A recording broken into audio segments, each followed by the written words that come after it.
پروردگار در روز قیامت به اندازه غضب میگیره که هرگز نه قبل از اون نه بعد از اون دیگه غضب نگرفته. هیچی. اونمو ذات با اونمه قدر قدرت و عظمتش در این روز بسیار غضب میگیره. هیچ کس نمیتونه کوچکترین حرکتی از خود نشان بده. انسان ها در یک بی سرنوشتی عجیبی غرقن. مردم جمع میشه پیش انبیا علیهم السلام، پیش آدم میرن که از پروردگار بخوای که حداقل می حساب و کتاب ما رو شروع بکنه، از این بی سرنوشتی خلاص شویم.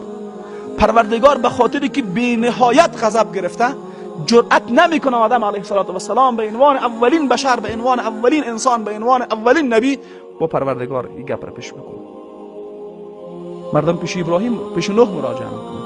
نوح علیه السلام به عنوان اولین رسول در میان بشریت و به عنوان یکی از بزرگترین پیامبران اولو العزم الهی جرأت نمیکنه که چیزی بگه.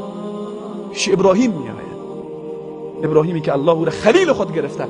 ابراهیم علیه السلام با اینمی صفتش نمیتونه در مقابل از الله تبارک و تعالی استاد شو و از الله مطالبه شروع محاسبه بشریت را بکنه. میگه نمیتونه. پیش موسی میره نمیتونه.